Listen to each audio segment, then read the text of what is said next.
Now, see the sarsaparilla bottles on the fence there? Take this and try to hit a couple of them.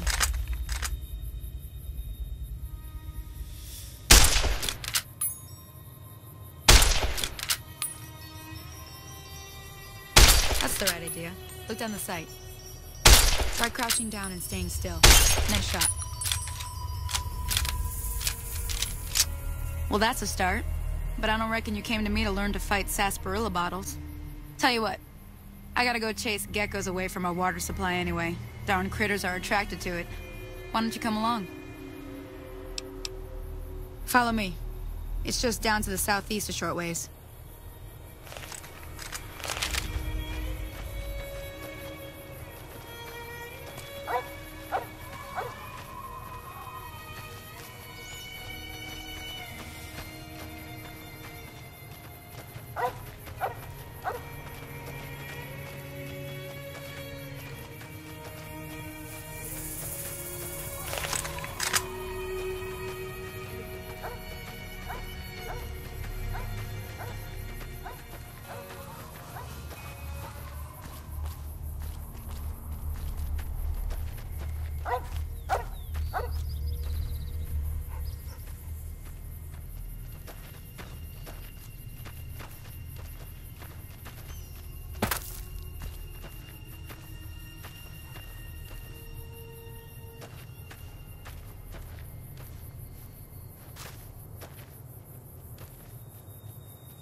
See?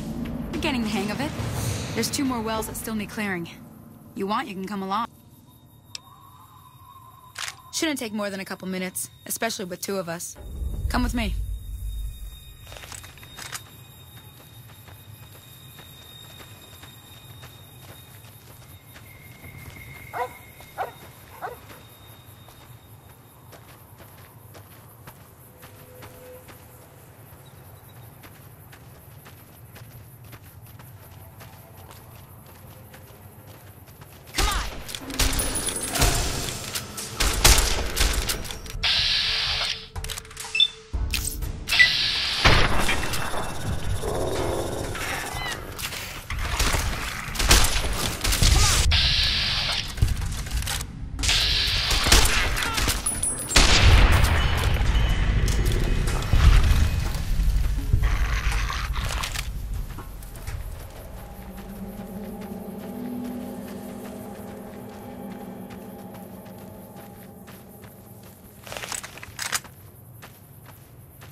Holy moly.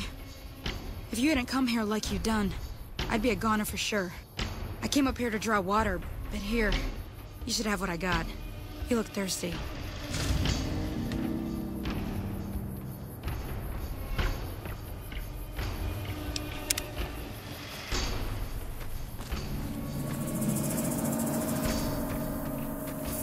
Now that was some good work. Even got a little exciting there at the end. Here's a little spending money for the trouble. One more thing I wanted to show you. Thought I might teach you about living off the land and making useful things for yourself. Interested? Okay, say no more. I'm heading back now. Hope I didn't miss anything good on the jukebox. Cheyenne would never forgive me. Hey, do me a favor. Trudy, she's the bartender up at the Prospector. Kind of the town mom. She likes to meet newcomers. She'd be cross with me if I didn't ask you to poke your head in and say hi.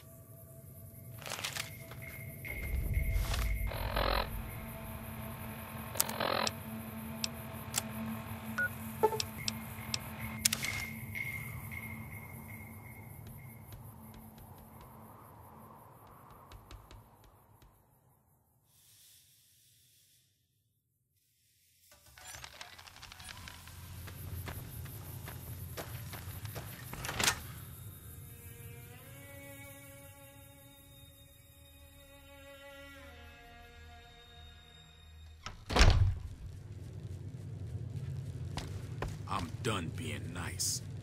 If you don't hand Ringo over soon, I'm going to get my friends and we're burning this town to the ground. Got it? We'll keep that in mind. Now, if you're not gonna buy something, get out. What the hell is your problem?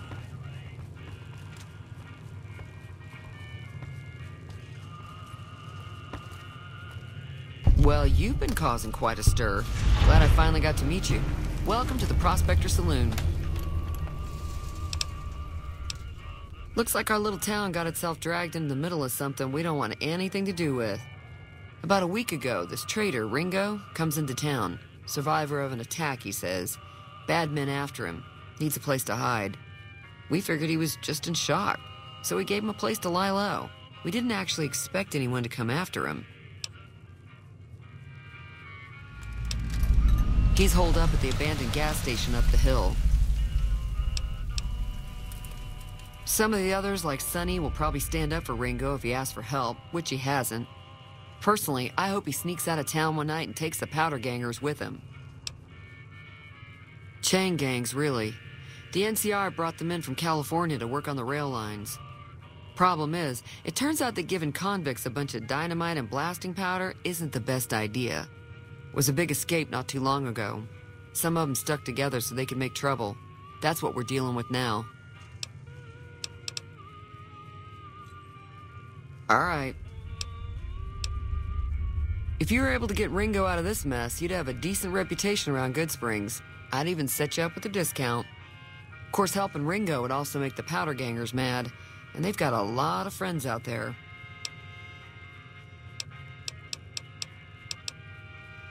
Not much, other than they're a bunch of freeloaders who expected a few rounds on the house. I was able to get them to pay up, though. Of course, one of the great cons did knock my radio to the floor by accident, and it hasn't been working since. They were having some kind of argument about it, but the guy in the checkered coat kept shushing them. Sounded like they came in from the north through Quarry Junction. If that's the case, I can't say I blame them for not wanting to go back. That whole area is overrun with the kind of critters that just get mad if you shoot them. Merchants avoid that whole stretch of I-15 like it's radioactive, which it could be for all I know. I didn't hear exactly, but the leader was talking about the strip. Fellow wants to get there and avoid the 15, he'd have to go east. Take Highway 93 up.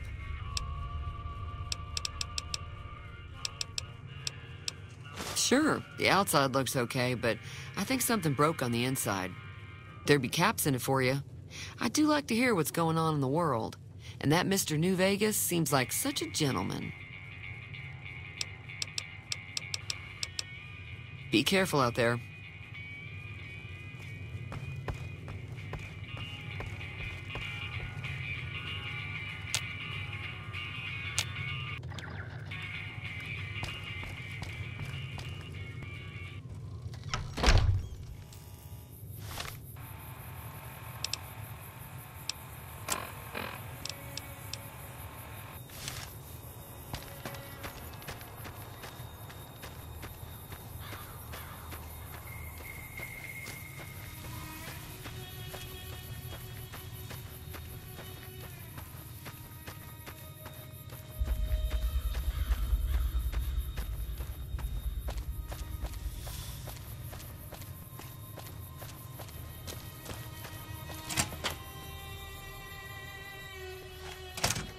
That's close enough.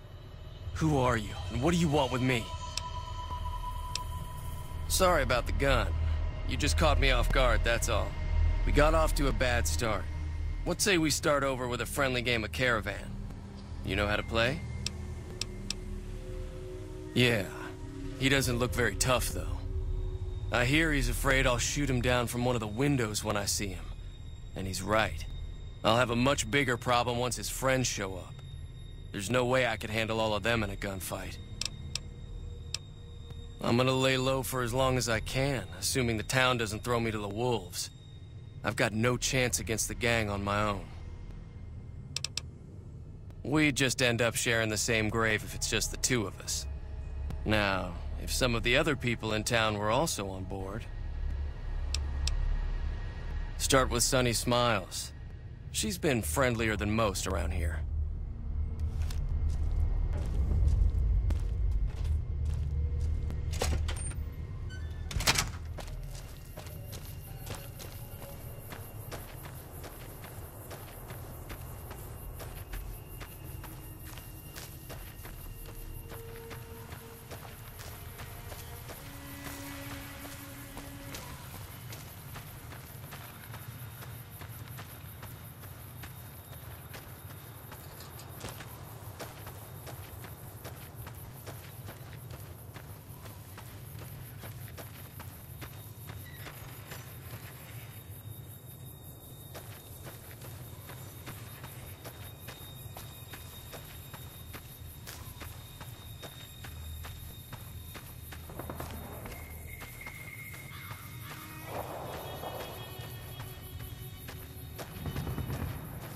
Howdy. Hi there. Sticking around Goodsprings for a while longer? Say no more. I'm in. Just like that. I have a feeling that I'm going to end up fighting those guys one way or another, so I might as well get it over with. Joe Cobb talks about leaving us alone if we hand over Ringo, but I know his type.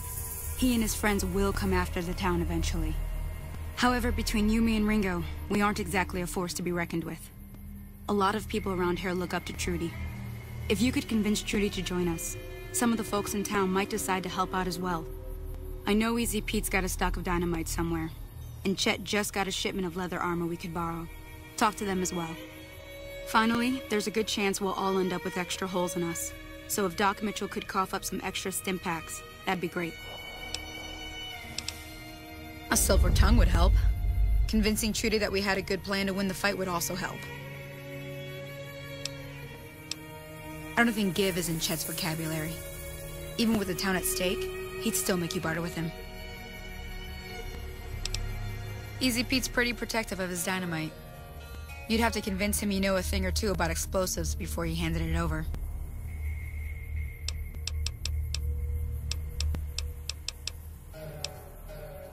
I'll be waiting.